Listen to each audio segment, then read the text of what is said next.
नमस्कार दोस्तों, आप सभी का study for UPSC PCS channel में स्वागत है। ये मेंस डिस्कशन लेक्चर है जिसमें हमने पिछले लेक्चर में नोट्स कैसे बनाना है ये सीखा था। आज का जो लेक्चर होगा उसमें मैं बता देता हूँ। सबसे पहले हम लोग क्या करेंगे कि देखेंगे, कुछ लोगों ने मैसेज किया था 1991 के आर्थिक सुधार से सबसे ज़्यादा क्वेश्चंस पूछे जाते हैं। हर साल ही 1 से 2 क्वेश्चन रहते हैं। इसको कहाँ से पढ़ें और इसके क्वेश्चन को कैसे अटेम्प्ट करें। ओके, दूसरा हम लोग देखेंगे बीपीएससी के प्रीवियस ईयर क्वेश्चंस को समझने की कोशिश करेंगे। जीएस2 को खास तौर से, जीएस2 में सबसे ज़्यादा बच्चों को दिक्कत आ रही है। जीएस2 को समझने की कोशिश करेंगे। उसके बाद उसमें से कुछ क्वेश्चंस आपको लिख के लाने हैं। तीसरा सबसे अंत में क्या करेंगे, हम लोग मॉडल आंसर देखेंगे। जो पिछले लेक्चर में हमने डिस्कस किया था उसका एक मॉडल आंसर देखेंगे। कुछ लोगों ने बहुत ही आंसर भेजा था इंस्टाग्राम पर, उसमें से मैंने एक आंसर आपको भेजा था टेलीग्राम वाले ग्रुप में, आपको मैंने भेज दिया था पढ़ने के लिए। आप भी आंसर भेज सकते हैं मुझे। ये पिछले लेक्चर में हमने क्वेश्चन डिस्कस किया था कि पर्यावरण संरक्षण और धारणीय विकास यानी कि एसडीजी जो होता है में क्या संबंध है, भारत में आर्थिक समृद्धि तथा पर्यावरण अधःपतन यानी कि डिग्रेडेशन जो पर्यावरण का हो रहा है पर एक संक्षिप्त टिप्पणी लिखना था। इस क्वेश्चन को हम लोग सबसे अंत में देखेंगे कि कैसे इसको अप्रोच करना होता है, इकोलॉजी और पर्यावरण से जो क्वेश्चंस आते हैं उसको। ओके, तो चलिए शुरू करते हैं आज का लेक्चर। वीडियो पसंद आएगा तो लाइक ज़रूर करना अंत में, और चैनल पर नए हो तो आप सब्सक्राइब कर सकते हैं। ये 11th का एनसीईआरटी है, भारतीय अर्थव्यवस्था का विकास, कक्षा 11 के लिए जो बुक आती है उसमें एक चैप्टर है उदारीकरण, निजीकरण, वैश्वीकरण, एक समीक्षा। 1991 के सुधार में जो एलपीजी आया था उस पर पूरा एक चैप्टर है। ये बहुत ही इंपॉर्टेंट टॉपिक है, बहुत ही वीवीआई है। हर साल इससे यूपीएससी हो या बीपीएससी हो एक क्वेश्चन ज़रूर पूछे जाते हैं इस टॉपिक से। ओके, तो आज इसको आप लोगों को क्या करना है, मैंने एनसीईआरटी का यहाँ से निकाल के दे दिया है। आपको इसको पढ़ना है सबसे पहले बैठकर कि एलपीजी क्या है। मैं दिखा देता हूँ इसमें क्या सब दिया हुआ है। सबसे पहले आपको पृष्ठभूमि बताया जाएगा इसका, उसके बाद बताया जाएगा कि ये वित्तीय संकट कब से शुरू हुआ था भारत में। आपको पता है कि 1990 में ऐसी स्थिति हो गई थी, 91 में, कि 8 से 9 दिन का हमारे पास खर्चा बचा था मात्र पूरे देश के भारत सरकार के पास विदेश से निर्यात करने का। तो ऐसी स्थिति में एलपीजी का सुधार लाया गया था। तो उसका पूरा इतिहास पढ़ना है आपको। यहाँ पर आपको मिल जाएगा कि आखिर पूरी कहानी क्या थी। इतिहास पढ़ने के बाद जब आप पूरा ये पढ़ेंगे, बैंक के कैसे, आरबीआई ने कैसे काम किया, क्या आईएमएफ से कितना 7 मिलियन डॉलर, देखो कि हाँ कितना लोन लिया ये भी लिखा है। 7 बिलियन डॉलर ऋण उस समय संकट का सामना करने के लिए मिला था आईएमएफ से भारत को। तो ये सब जब आप पढ़ लोगे, 1980 से शुरू हो गया था। तो सबसे पहला आएगा उदारीकरण, लिबरलाइजेशन जिसको कहा जाता है, एलपीजी का एल आएगा। फिर आएगा प्राइवेटाइजेशन, उसके बाद से अंत में आता है ग्लोबलाइजेशन। इन 3 टॉपिक से हर साल बीपीएससी में, यूपीएससी में आपको एक क्वेश्चंस मिनिमम पूछता है। 38 नंबर का बीपीएससी में पूछता है। आपको इसको खुद से पढ़ना है, खुद से पढ़ के हर चीज़ के बारे में है इसमें। लाइसेंसिंग, राज्य में कौन कौन सी चीज़ों से लाइसेंस को ख़त्म किया गया, किन किन चीज़ों पर लाइसेंस अभी भी बना हुआ है, भारत सरकार ने एक छत्र किन किन चीज़ों पर लाइसेंस बना रखा है। हम एक एक करके टॉपिक ऐसे ही रोज़ एक एक वीडियो में एनसीईआरटी के कुछ चैप्टर डालूंगा, आपको उसको पढ़ना है। और क्या करना है, सबसे अंत में मैं ले चलता हूँ अब इस चैप्टर के सबसे अंत में जो आपके काम की चीज़ है वहाँ पर चलते हैं। सारा कुछ दिया हुआ है, देखो ये क्या दिया हुआ है। नवरत्न और सार्वजनिक उद्यम नीतियाँ जो थी ना, डिस इन्वेस्टमेंट पर जो क्वेश्चन हमने एक लेक्चर में, पिछले लेक्चर में किया था विनिवेश पर, वो यहीं से शुरू हुआ था। 1991 से ही विनिवेश की नीति को शुरू किया गया था। समझ लो ना, हर साल पूछता है बीपीएससी से। चलो इसके अंत में ले चलता हूँ। जब इस चैप्टर को पढ़ लोगे ख़त्म करने के बाद, अंत में इसके क्वेश्चंस हैं। बीपीएससी के प्रीवियस ईयर क्वेश्चन उठाना और एनसीईआरटी के इस क्वेश्चन को उठाना। अगर इसमें से मैच नहीं करते हो तो आके मुझे कमेंट बता देना कि नहीं मैच नहीं करते हैं। इसी क्वेश्चंस को 1 से 2 जोड़कर, 2 से 3 क्वेश्चंस को जोड़कर, नए कुछ इसमें मिलाकर इनसे क्वेश्चंस पूछे जाते हैं। आपको इनके आंसर्स लिखने हैं खुद के नोट्स में। यकीन मानो अगर फॉलो किया तो ऐसा नोट्स तैयार हो जाएगा, किसी और किताब को पढ़ने की ज़रूरत नहीं पड़ेगी। तो इसको आप कर सकते हो। आज के लिए यही था। लोगों ने पूछा था कि 1991 के जो क्वेश्चन आते हैं आर्थिक सुधार के, उसके स्रोत पूछे थे कुछ लोगों ने मुझसे, तो इसलिए मैंने बता दिया। आज के क्वेश्चन पर चलते हैं। इसमें आप सारे क्वेश्चंस देख सकते हैं, बेहतरीन क्वेश्चंस हैं, समझ रहे हो ना। आज के क्वेश्चन पर चलते हैं। आज का जो हम बीपीएससी प्रीवियस ईयर का क्वेश्चन प्रैक्टिस करेंगे, मतलब समझने की कोशिश करेंगे, उसे मूल रूप से होगा ज्योग्राफी और इकोनॉमी। इनके 2 क्वेश्चन पर जीएस2 के पेपर के फोकस करेंगे। कुछ लोग बोल रहे हैं कमेंट करके हिस्ट्री ऑप्शनल का रोज़ क्वेश्चंस देने के लिए, आज के वीडियो में तो नहीं हो पाया, अगले वीडियो से मैं क्या करूँगा, लास्ट के 2 से 3 मिनट हिस्ट्री ऑप्शनल पर हम लोग चर्चा करेंगे हर मेंस वाले वीडियो में। आप भी हिस्ट्री ऑप्शनल का सुन सकते हो, क्योंकि जीएस में भी एक सब्जेक्ट है बहुत बड़ा हिस्ट्री। ओके, तो आपके भी काम का होगा वो। तो शुरू करते हैं आज का क्वेश्चन डिस्कशन। देखो कब का आया हुआ है ये 53वीं और 55वीं मुख्य परीक्षा जो 2012 ईस्वी में हुआ था, उनके क्वेश्चंस मिला के यहाँ पर दिए हुए हैं, हम उनको डिस्कस करेंगे। पहला क्वेश्चन है सेक्शन 1 में GS2 में पता है आपको कितना रहता है। GS2 में इकोनॉमी, पॉलिटी, इन सब से क्वेश्चन आते हैं। GS1 का पेपर होता है 300 नंबर का, GS2 होता है 300 नंबर का। जो लोग नए नए जुड़े हैं उनके लिए मैं बता रहा हूँ। ऑप्शनल का पेपर होता है 300 नंबर का, 3 3 6 3 900 में से आपके मार्क्स बनते हैं। और एक हिंदी में पासिंग करना होता है आपको, 100 नंबर में 30 नंबर लाना होता है। 4 पेपर होते हैं BPSC मेंस में। ओके, तो BPSC मेंस के जो लोग शुरू से लेक्चर देख रहे हैं उनको पता होगा कि हर बार ही मैं बताता हूँ, क्वेश्चन पढ़ने का तरीका प्रभाव आते हैं। GS2 में पेपर में सेक्शन 1 में पॉलिटी रहता है मुख्य रूप से, जिसमें से 1 से 2 क्वेश्चंस बिहार से स्पेसिफिक से पूछे जाते हैं। देखो यहाँ पर बिहार स्पेसिफिक से पूछा हुआ है, बाकी ये केंद्र राज्य संबंध के बारे में है। और क्या है, भारतीय संघ व्यवस्था केंद्र राज्य के प्रशासनिक संबंध का राष्ट्रीय आतंकवादी परिषद जो बनाया गया था NCTC, उससे संदर्भ पूछा है। पॉलिटी रहता है, यहाँ निर्वाचन आयोग है, नीति निषेध सिद्धांत है। दूसरे में ज्योग्राफी और इकोनॉमी रहता है मुख्य रूप से। तीसरे में साइंस टेक वगैरह सब रहते हैं, बाढ़, सूखा, साइंस टेक वगैरह सब रहता है। ओके, चलो आगे चलते हैं। आज का पहला क्वेश्चन है कि किस कारण से भारतीय मानसून का परिवर्तनशील स्वभाव भारत के कृषि को प्रतिकूल रूप से प्रभावित करता है।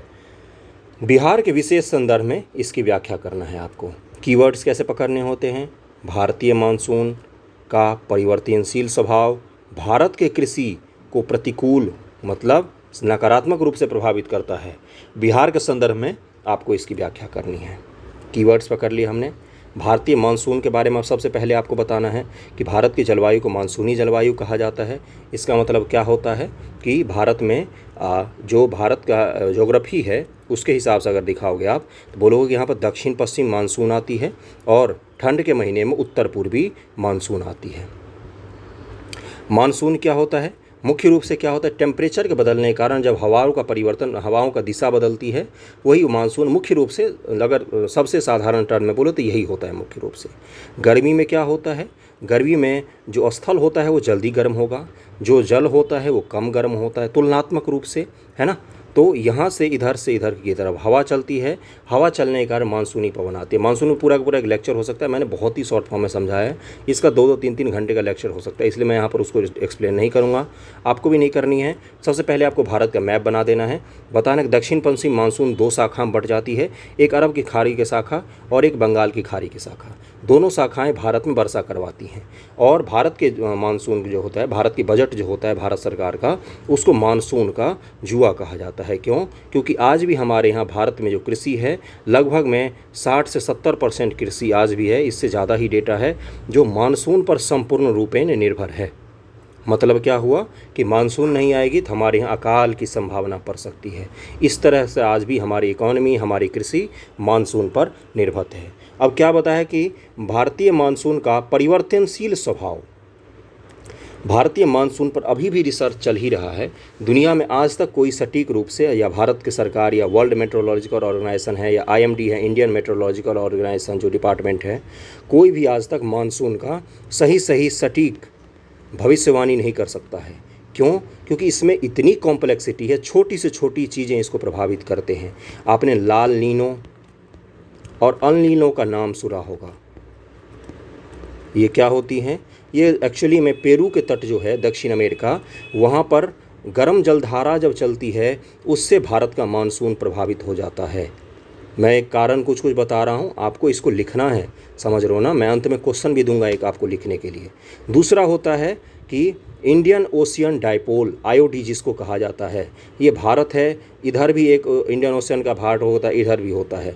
जब इधर का भाग ठंडा हो जाता है और इधर का भाग गर्म होता है तो भारत में अधिक वर्षा होती है। इसी के जब उल्टा कर देंगे, इधर का भाग हम ज़्यादा ठंडा कर देंगे, इधर का भाग गर्म कर देंगे, इंडियन ओशियन की ही बात कर रहा हूँ मैं, तो भारत में वर्षा कम हो जाती है। छोटी सी छोटी चीज़ें भी भारत के जो मानसून है उसको प्रभावित करती हैं। उसके अलावा क्या होता है, ITCZ के बारे में आपको बताना है। ओके, ITCZ क्या होता है? एक लो प्रेशर जोन होता है जिसमें हवाएं हाई प्रेशर जोन से लो प्रेशर जोन की तरफ चलती हैं। ITCZ जो होता है, ITSZ, वो भारत के उत्तर के मैदान में मानसून के समय में पाया जाता है। अगर ये यहाँ पर आने में थोड़ी सी भी इसको देर हो जाएगी तो भारत में मानसून नहीं पहुँच पाती है। आपको क्या बताना है कि कुछ कुछ ऐसे फैक्टर्स को बताने हैं जो मानसून को प्रभावित करते, ज़्यादा नहीं, कुछ ही बताने हैं। उसके बाद आपको क्या बताना है कि भारत का मानसून का परिवर्तनशील स्वभाव जो भारत की कृषि को कैसे नुकसान पहुंचाता है। अब बताना है आपको कि भारत में कृषि में मानसून का क्या क्या योगदान है। आपको बताना है कि भारत के लगभग में 70 से 80% कृषि आज भी मानसूनी पर निर्भर है। मानसून के कारण ही हमारे यहाँ खरीफ फसल का उत्पादन सर्वाधिक होता है। खरीफ का उत्पादन रबी की तुलना में भारत में ज़्यादा होता है, आपको ये बताना पड़ेगा। उसके बाद से बताना पड़ेगा कि जब लौटता हुआ मानसून तमिलनाडु के क्षेत्र में पड़ता है तो कावेरी और कृष्णा नदी के डेल्टाई क्षेत्र में बहुत अधिक वर्षा कराती है और उस एरिया में धान की पैदावार खूब होती है। भारत का जो खान पान का स्वभाव है उसको आपको बताना पड़ेगा कि भारत के मानसून जो है वो भारत की कृषि को किस तरह से प्रभावित करती है। भारत के मुख्य खान पान में कौन सा चीज़ शामिल है? चावल शामिल है। अगर मानसून कमज़ोर होगा तो चावल का उत्पादन कमज़ोर होगा, सीधा सीधा लोगों के खान पान पर असर पड़ सकता है। ओके, और हम ये बता सकते हैं कि जो भारत में मानसून आती है, भारत की जो नदियां हैं, मुख्य रूप से भारत की नदियां, भारत उत्तर के मैदान में 12मासी नदियां पाई जाती, अर्थात जिनमें हिमालय से ग्लेशियर के पिघलने के कारण जो पानी आता है उसके कारण उसे 12 महीने पानी रहता है। लेकिन अधिकांशतः उत्तर के मैदान को छोड़कर भारत में नदियां जो होती हैं मौसमी होती हैं। अगर मानसून सही से नहीं आएगा तो उन नदियों में पानी का अभाव होगा, पानी का अभाव से सिंचाई कम हो जाएगी, सिंचाई कम से कृषि का उत्पादन गिर जाता है। आपको इसका एग्जाम्पल देना पड़ेगा कि जो पहले जो अकाल पड़ जाते थे, सिंचाई के अभाव में अकाल पड़ते थे, सिंचाई का प्रबंधन नहीं सही से हो पाया। अभी भी भारत में मानसून आधारित ही सिंचाई प्रमुख रूप से होती है।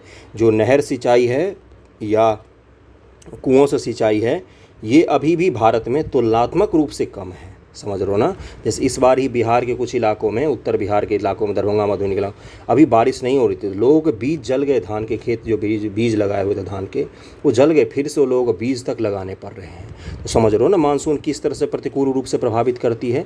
आपको इसको 10-15 पॉइंट में लिख के बता देना है कि कैसे कैसे प्रभावित करती है। उसके बाद आ जाना बिहार विशेष पर। तो जो उत्तर भारत का हाल होगा वही तो बिहार का भी हाल होगा। बिहार भी तो मानसूनी रूप से ही प्रमुख रूप से बिहार में भी तो सिंचाई का प्रमुख साधन मानसून ही है, अभी भी वर्षा ही है, समझ रहे हो ना। तो आप उसको बिहार स्पेसिफिक लिख सकते हो। अगर किसी को बिहार स्पेसिफिक नहीं भी पता हो तो भी आप भारत के कृषि पर मानसून के प्रभाव तो लिख सकते हो ना। चलो प्रतिकूल प्रभाव को काट देते, क्वेश्चन को आसान बनाने के लिए काम करते हैं।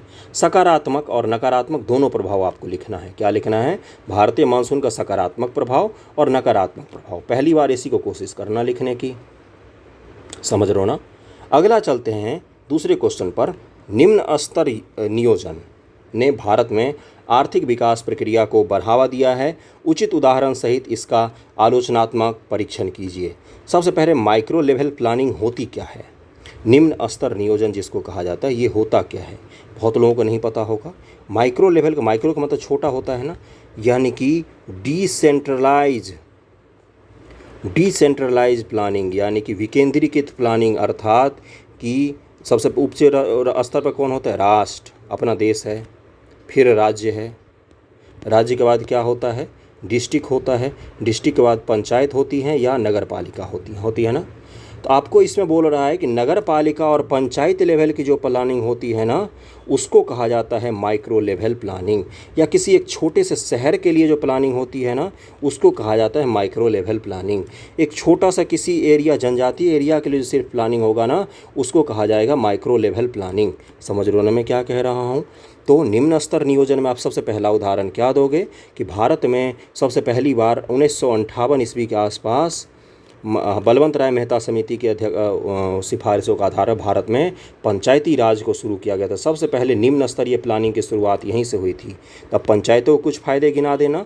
और क्या बोला है इसने, देखो सबसे पहले क्वेश्चन पढ़ते हैं कि माइक्रो लेवल प्लानिंग ने भारत में आर्थिक विकास प्रक्रिया को बढ़ावा दिया है। कैसे बढ़ावा दिया? अगर पंचायतें नहीं होती तो क्या होता, ये सब आपको बताना है। मेन आपको बताना है कि माइक्रो लेवल प्लानिंग में जैसे आजकल क्या होता है कि जो पंचायत लेवल पर लोग रहते हैं उन तक सुविधाएं सीधी पहुंच जाती हैं।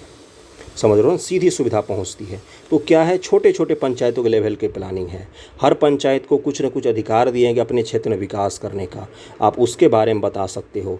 और क्या बता सकते हो, अमृत योजना के AMRUT अमृत योजना जो है उसके बारे में बता सकते हो। स्मार्ट शहर मिशन जो है उसके बारे में बता सकते हैं। और भी छोटे छोटे योजना, जैसे कुसुम योजना है। कुसुम योजना क्या है, किसानों को सोलर पावर पॉइंट, जो होते हैं बिजली उत्पादन केंद्र अपने खेतों में लगाने के लिए दिए गए हैं कि आप अपने खेत में लगाइए। क्या है ये, माइक्रो लेवल प्लानिंग है। छोटे छोटे एक एक व्यक्ति को लेकर प्लानिंग करना है, इसको माइक्रो लेवल प्लानिंग कहा जाता है। माइक्रो लेवल प्लानिंग का इकोनॉमी में योगदान जब भी पूछे तो MSME की बात ज़रूर करना।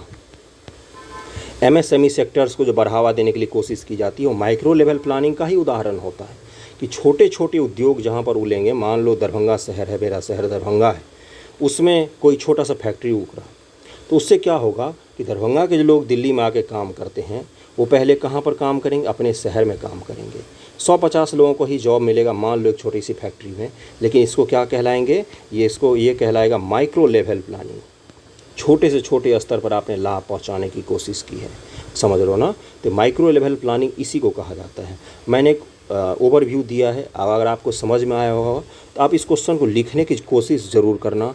पहली बार में 100 शब्द ही लिखोगे किसी क्वेश्चन में, लिखो, बस एक बार कलम चलाओ, है ना, आगे खुद ब खुद ही पेन चलता है।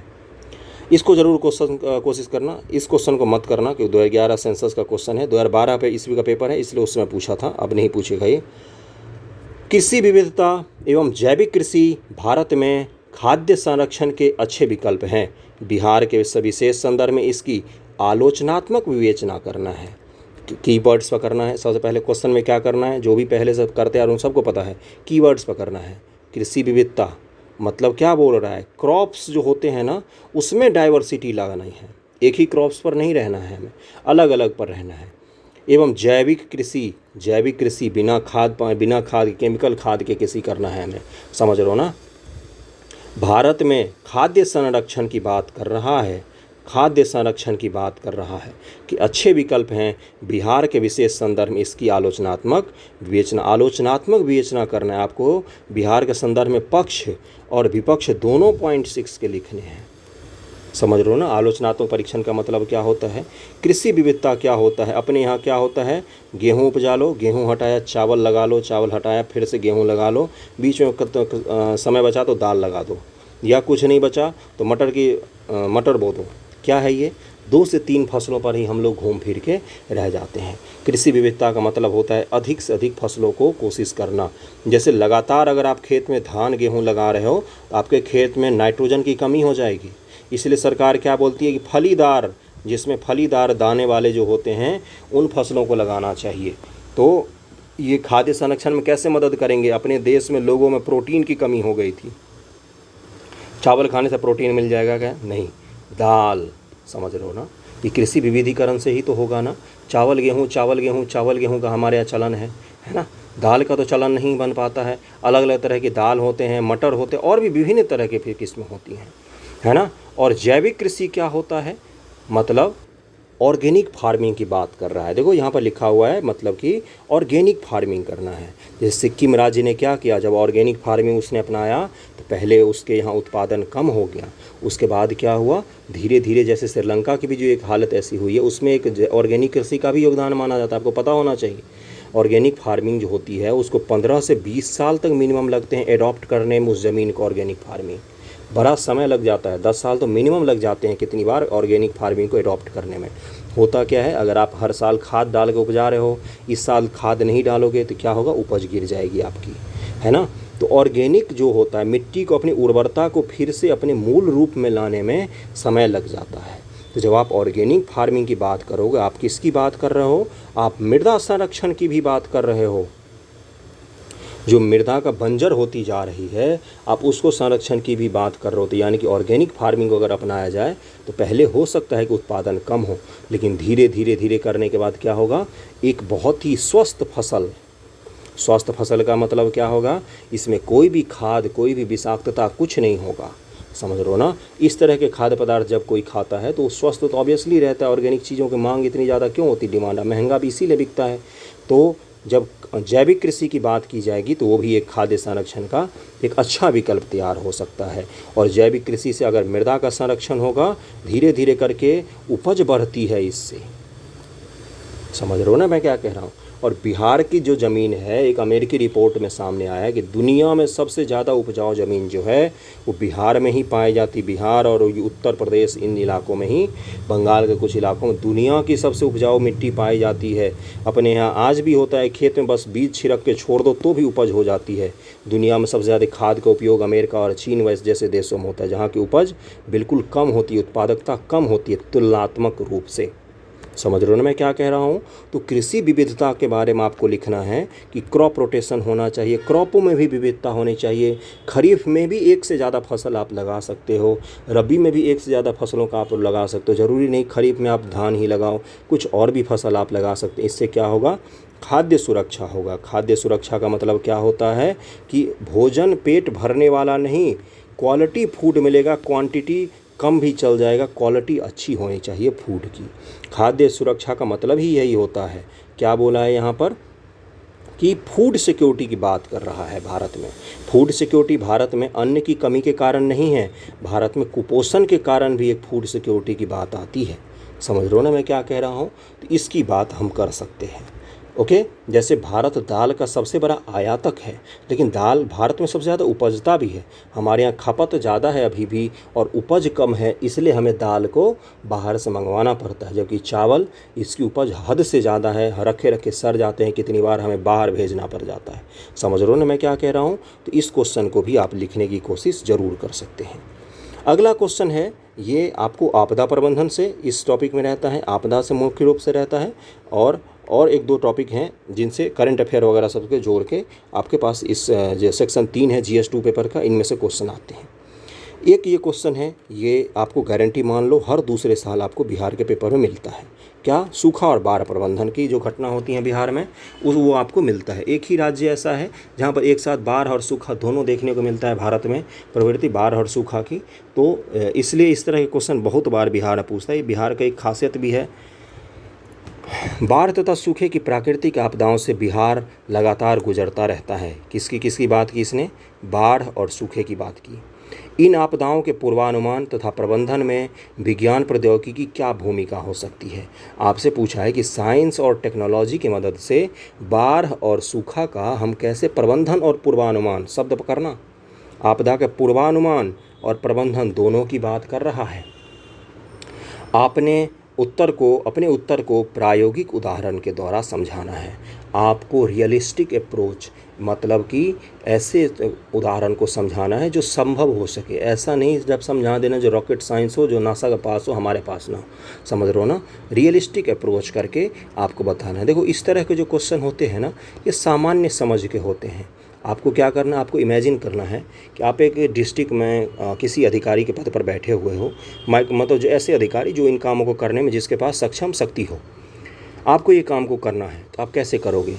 तो वो जब सोचना शुरू कर दोगे ना उस दिन प्रायोगिक उदाहरण लिख के बताने लग जाओगे कि हाँ ये नहीं, ये उदाहरण द्वारा आप कंप्लीट कर सकते हो इसको। तो बाढ़ किसको बोलते हैं, पता ही है बाढ़ किसको बोलते हैं। सूखा किसको बोला जाता है। कभी आपने सुना है कि मासिन राम जो है मेघालय में, जहाँ पर देश में दुनिया में सबसे ज़्यादा वर्षा होती है, वहाँ पर सूखा भी पड़ता है, सुना है ना। हाँ पड़ता है। सूखा क्या कहलाता है, जैसे मान लो मेरा ज़िला है दरभंगा जिला का एवरेज IMD के द्वारा, भारत सरकार का जो मौसम विभाग है उसके द्वारा घोषित किया गया है कि दरभंगा में लगभग में 200 सेंटीमीटर के करीब में वर्षा होती है। मान लिया ना सब लोगों ने, चलो ठीक है मान लिया। अगली बार क्या हुआ, यहाँ पर 150 सेंटीमीटर ही वर्षा हुई। दरभंगा जिला प्रशासन क्या बोलेगा, हमारे यहाँ जितना एवरेज वर्षा होना चाहिए उतनी बारिश नहीं हुई है, हमें सूखा घोषित करो। हालांकि काम उनका 150 सेंटीमीटर में भी चल रहा है, धान की खेती वो सब कुछ हो जाएगा, लेकिन फिर भी कई बार सूखा घोषित हो जाता है। एक ही ज़िला का कुछ भाग बाढ़ से डूबा रहता है और एक ही ज़िला कुछ भाग सूखा घोषित हो जाता है। आज समझ में आ गया कैसे सूखा घोषित किया जाता है। वहाँ पर एवरेज जितना बारिश होती है, ये ऑफिशियल मैं बता रहा हूँ डेफिनेशन के आधार पर, एवरेज जितना वर्षा होती है उससे अगर कम बारिश होती है तो हम उसको सूखा घोषित कर देते हैं। तो आपको इसको खुद से लिखना है, मैं इसको नहीं बताऊंगा। साइंस एंड टेक्नोलॉजी क्या लगा सकते हो, आपको पता है बहुत सारे सैटेलाइट हमने ऊपर भेजे हैं बाढ़ पूर्वानुमान के सूखा पूर्वानुमान, सूखा क्षेत्रों की मैपिंग करने के लिए, आपको इसके लिए भी बता सकते हो। रिवर प्लानिंग की भी बात आप कर सकते हो। रिवर प्लानिंग क्या कहलाता है भाई, एक नदी जा रही है, सैटेलाइट से इसका इमेज लेके हम ये देख सकते हैं अगर यहाँ पर बांध बनाया जाए या यहाँ से नहर निकाल दिया जाए तो इस रिवर का पानी है इसको डाइवर्ट करके इस एरिए को बाढ़ से बचाया जा सकता है, या यहाँ न यहाँ बाढ़ का ये बांध कमज़ोर हो रहा है। तो आप इसका भी साइंस एंड टेक्नोलॉजी का ही उपयोग मान सकते हो आजकल के ज़माने में, है ना। तो आपको खुद से सोचना है इसको बैठ के कि कौन से साइंस एंड टेक्नोलॉजी का हम उपयोग करें बिना किसी चीज़ की मदद लिए जल्दी। हाँ, एक दो फैक्ट्स देख सकते हो, इसके लिए कोई मना ही नहीं है, आपको खुद से सोचना है, खुद से इसको लिखने की कोशिश करना। ओके। फुकुशिमा परमाणु आपदा ये 2011 में हुआ था जापान में, उसके बाद का था। भारत के अधिकांश शहर कस्बे धूल भरी टूटी सड़कें, बड़े बड़े कूड़े के ढेर और अस्त व्यस्त यातायात से भर चुके हैं। वैज्ञानिक प्रबंधन और तकनीक का इन समस्याओं के निदान में क्या हो सकता है, उदाहरण सहित समझाइए। इस क्वेश्चन को भी आपको खुद से लिखना है। कैसे? बिना किसी किताब की मदद से। किसी किताब में ये चीज़ नहीं लिखा होगा। आपको बताना है कि भारत के जो शहर हैं, अर्बन प्लानिंग जो हम करते हैं वो कैसे करते हैं, किस तरह से करना चाहिए कि जो भारत के कस्बे शहर धूल भरी टूटी फूटी सड़कें, बड़े बड़े कूड़े के ढेर और अस्त व्यस्त यातायात से भर चुका है, उसको सही कैसे करें। यहाँ पर क्या लिखा है, बिहार सरकार ने, वैज्ञानिक प्रबंधन आयोग ने क्या लिखा है, साइंटिफिक सॉल्यूशन आपको निकालना है और तकनीक टेक्नोलॉजी का इस्तेमाल कर इनका निदान में क्या निकाल सकते हो आपको खुद से सोचना है। ये किसी किताब में मिलेगा क्या? नहीं मिलेगा। मिलेगा भी तो उनके लैंग्वेज में लिखोगे तो झट से पकड़ लेगा कि ये चोरी करके लिख रहा है। मैं क्या कह रहा हूँ, मेरी कहने की बात समझना। मैं ये कह रहा हूँ कि इस तरह के जब आपको क्वेश्चन मिले, आपको खुद से सोच के खुद के लैंग्वेज में खुद के सॉल्यूशन डेवलप करके आपको लिखना चाहिए, है ना। अगर आप यूपीएससी का प्रिपरेशन कर रहे होगे, इस तरह क्वेश्चन बहुत ही आसान होते, इस तरह क्वेश्चन को बोनस माना जाता है ना, क्योंकि इसमें कुछ भी फैक्ट्स नहीं याद करने हैं, आपको खुद की समझ से इसको बनाना है। अब मैं आपको इसका कुछ उदाहरण देता हूँ। आप इसमें एक लिख सकते हो शुरुआत में इंट्रोडक्शन में कि आज से 1000 साल पहले जब सिंधु घाटी सभ्यता थी तो हमारे पूर्वज लोग ये जानते थे कि अर्बन प्लानिंग कैसे की जाती है। वो ग्रिड पद्धति के आधार पर सड़क बनाते थे जिसमें यातायात नहीं होता था, नालियाँ बिल्कुल सुव्यवस्थित तरीके से बनी होती थी, जल निकासी का बहुत ही अच्छा साधन बना हुआ होता था, घर के जो किवारें होती थी, घर के दरवाजे होते मेन सड़क पर नहीं खुलते थे, हर कारीगर के लिए एक अलग बस्ती बसा होता था। आप ये उदाहरण दे सकते हो अर्बन प्लानिंग का दुनिया में सबसे अच्छा उदाहरण के रूप में। एक इतिहास में कौन सा आता है? सिंधु घाटी सभ्यता आता है। और अगर वर्तमान की बात करें तो आप चंडीगढ़ शहर का प्रबंधन का हाल दे सकते हो, या फिर इंदौर शहर का दे सकते हो, है ना। उसके अलावा सूरत शहर का बहुत अच्छा प्रबंधन का बात आता है सामने, है ना। या जो नया शहर अमरावती बसा रही है आंध्र प्रदेश सरकार, उसमें भी उसने काफ़ी सारे तकनीक को अपनाए हैं। या आप किसी पश्चिमी देश के जो अच्छा प्रबंधन का तरीका होगा उसको आप ढूंढ के लिख सकते हो अर्बन प्लानिंग में। अर्बन प्लानिंग के बारे में ये क्वेश्चन है सीधा सीधा सा। ये ज्योग्राफी में आपको हो सकता है कि जो औद्योगिक ज्योग्राफी होता है वहाँ से, या जो सामाजिक ज्योग्राफी होता है वहाँ पर आपको थोड़े बहुत ये टॉपिक मिल भी जाएं, लेकिन मूल रूप से आपको खुद के समझ से ही लिखना पड़ेगा। समझ रहे हो ना मैं क्या कह रहा हूँ। और एक दो योजनाएं लिख देना, इसमें बात ख़त्म हो गई। ये क्या है, उस समय का कोई क्वेश्चन है। भारत के प्रधानमंत्री डॉक्टर मनमोहन सिंह के अनुसार देश के सम्मुख उपस्थित चुनौतियों में से प्रमुख बढ़ती हुई आबादी, स्वास्थ्य के बढ़ते हुए खतरे, ये सब था। तो इस क्वेश्चन को हम लोग छोड़ते हैं, आगे बढ़ते हैं। अब आज के क्वेश्चन पर आते हैं। पिछले लेक्चर में मैंने एक क्वेश्चन दिया था कि पर्यावरण संरक्षण और धारणीय विकास में क्या संबंध है, भारत में आर्थिक समृद्धि तथा पर्यावरण अधःपतन पर एक संक्षिप्त टिप्पणी लिखिए। मैंने लिखने की कोशिश की है, आप मुझसे अच्छा लिख सकते हैं, लिख के मुझे भेजिए। आज के लिए कौन सा क्वेश्चन दिया है मैंने? आज के लिए मैंने ये क्वेश्चन दिया है आपको।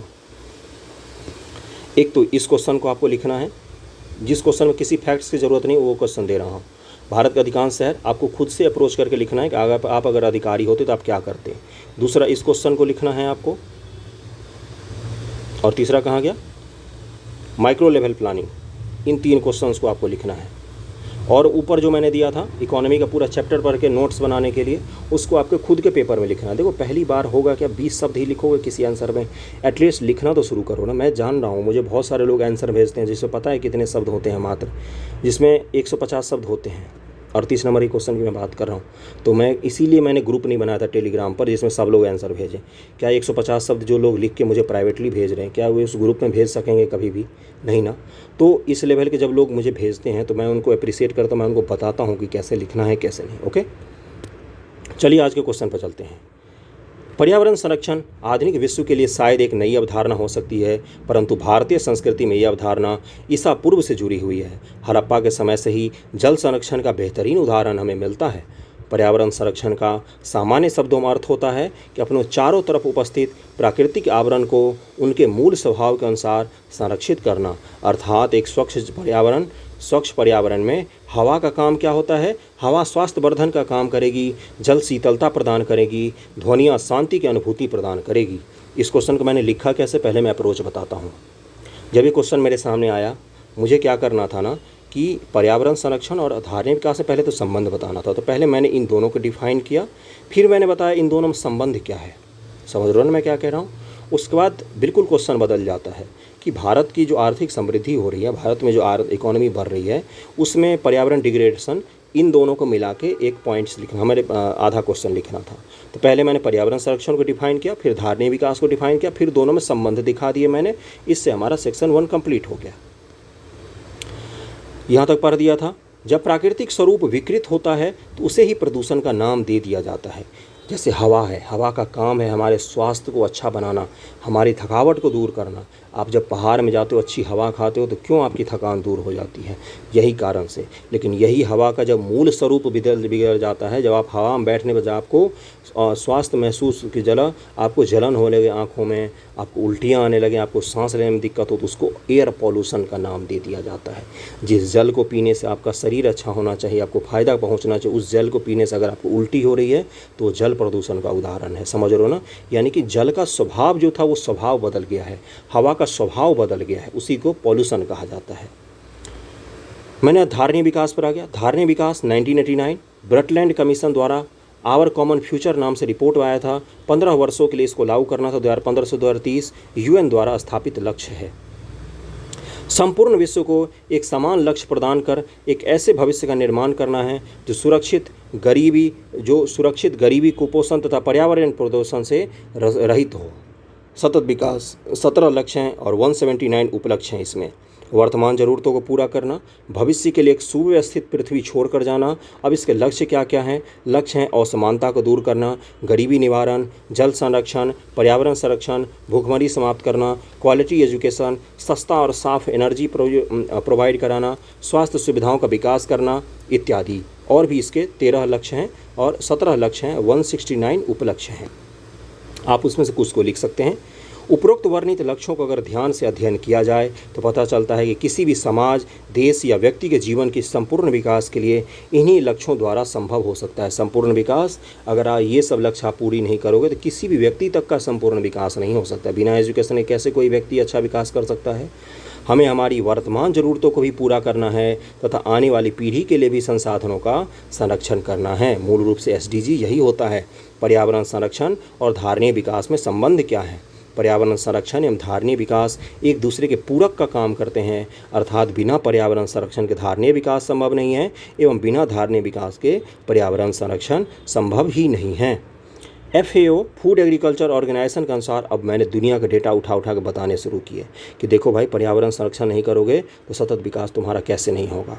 FAO के अनुसार ग्लोबल वार्मिंग एवं अन्य पर्यावरणीय आपदाओं के कारण 2050 तक खाद्यान्न उत्पादन में कमी आ सकती है, जिससे भूखमरी बढ़ने की संभावना है। आप ही मुझे बताओ, 2050 तक आबादी बढ़ेगी और भोजन की उपज कम हो जाएगी तो भूखमरी आएगी कि नहीं? पिछले वर्ष विश्व बैंक की रिपोर्ट में कहा गया कि मानसूनी पैटर्न में बदलाव के कारण दक्षिण एशिया आने वाले समय में खाद्यान्न उत्पादन में गिरावट आ सकती है। दक्षिण एशिया, खासतौर से भारत में खाद्यान्न का उत्पादन गिर सकती है। वैश्विक स्तर पर जंगलों में भीषण आग का संकट धीरे धीरे बढ़ रहा है। इसके साथ ही वर्षा, गर्मी एवं अन्य मौसमी परिघटनाओं में भी तेज़ी से परिवर्तन हो रहा है।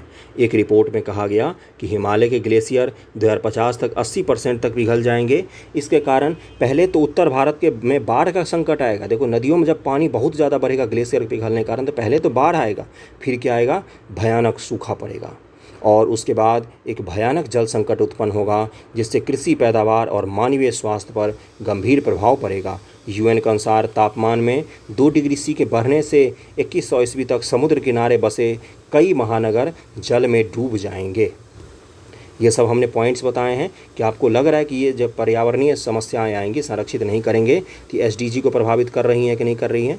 उपरोक्त कारणों से यह सिद्ध हो जाता है कि धारणीय विकास केवल एक लक्ष्य नहीं, अपितु पर्यावरण को सुरक्षित और संरक्षित करने का एक प्रयास भी है। धारणीय लक्ष्य और पर्यावरण संरक्षण में हमने संबंध दिखा दिया कि पर्यावरण को अगर हम संरक्षित नहीं करेंगे तो भूखमरी की संकट आएगी, जल की संकट आएगी, ज़मीन का संकट आएगा, रहने का संकट आएगा, एयर खराब हो जाएगा, जीवन स्वास्थ्य जो है वो गिर जाएगी, लोगों की जो जीवन प्रत्याशा है वो कम हो जाएगी।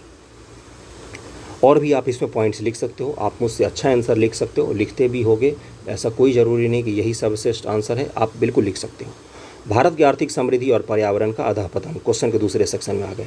वर्तमान में अगर भारत की प्राथमिकता को देखें तो पता चलता है कि भारत अपने आर्थिक हित को पर्यावरणीय हित की तुलना में अधिक तवज्जो देता है। सामान्यतः सभी विकासशील देशों में यही किया जाता है कि आर्थिक हित पर पर्यावरणीय हित को कम तवज्जो दिया जाता है।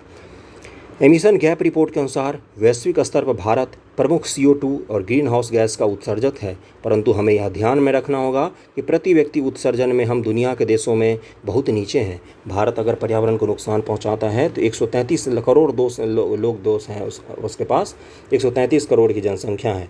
अगर हम जनसंख्या के हिसाब से देखें तो हम पॉल्यूशन बहुत कम फैलाते हैं, पर व्यक्ति के हिसाब से जो हमारा एमिशन है वो बहुत ही कम है। उसके बाद मैंने क्या किया, एक क्रूजनेस ग्राफ होता है पर्यावरण और जीडीपी के बीच में। इसमें होता क्या है, जब जीडीपी बढ़ती है तो पहले पर्यावरण का जो विनाश है, पर्यावरण ह्रास जो है वो बढ़ता है, बहुत ज़्यादा ह्रास होता है। लेकिन एक पॉइंट ऐसा आता है जिसके बाद जीडीपी बढ़ने पर पर्यावरण का ह्रास कम हो जाता है। अब वो पॉइंट हमारे देश में आने वाला है। हमारी जीडीपी इस स्तर पर पहुंच गई है कि हम इलेक्ट्रिक व्हीकल या रिन्यूएबल एनर्जी की बात करें, हम हाइड्रोजन एनर्जी की बात करें, तो अब हमारे जीडीपी में कोयला की वैल्यू जैसे जैसे कम होगी, जीडीपी बढ़ता जाएगा, पर्यावरणीय ह्रास कम होता जाएगा। इसको क्रूजनेस कर्व कहा जाता है। क्रूजनेस ग्राफ के अनुसार समृद्धि बढ़ने पर पर्यावरणीय ह्रास बढ़ती है, परंतु एक समय के बाद यह कम होने लग जाती है।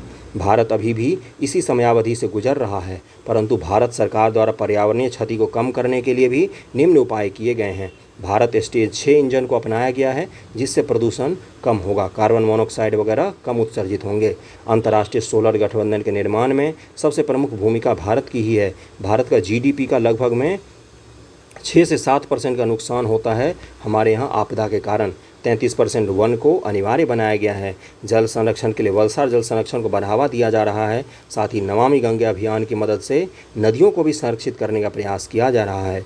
डीजल पेट्रोल की जगह फेम इंडिया कार्यक्रम के तहत इलेक्ट्रिक गाड़ियों पर सब्सिडी भी दिया जा रहा है। साथ ही ग्लासगो 2000 COP26 में प्रधानमंत्री द्वारा भारत को 2070 तक कार्बन न्यूट्रल बनाने की घोषणा भी की गई है। भारत ने एसडीजी को लेकर भी प्रतिबद्धता व्यक्त की है। उपरोक्त वर्णित लक्ष्य स्पष्ट हो जाता है कि हमें समृद्धि नहीं बल्कि सतत विकास को अपनाना पड़ेगा, नहीं तो समृद्धि टिकाऊ नहीं हो सकती। भारत अपने लक्ष्यों में हमेशा से पर्यावरण को उचित स्थान देता आया है। ऐसा नहीं है कि भारत की समृद्धि और पर्यावरणीय अधःपतन में हमने संबंध स्थापित कर दिया कि हमारी समृद्धि तो बढ़ी है, पर्यावरण का हमने ह्रास भी किया है, लेकिन हम उसको सुधारने की भी भरसक कोशिश कर रहे हैं। जो मैंने आज का क्वेश्चन दिया है तो उसको आप ज़रूर लिखना। आज का लेक्चर यहीं पर ख़त्म होता है। वीडियो कैसा लगा ज़रूर फीडबैक ज़रूर देना, कंटिन्यू तभी हो पाता है कोई चीज़। वीडियो पसंद आ रहा हो तो लाइक करना, ओके। जो भी आपको सजेशन देना हो कुछ सुधार करने संबंधी वो भी आप दे सकते हो, okay. Thank you so much.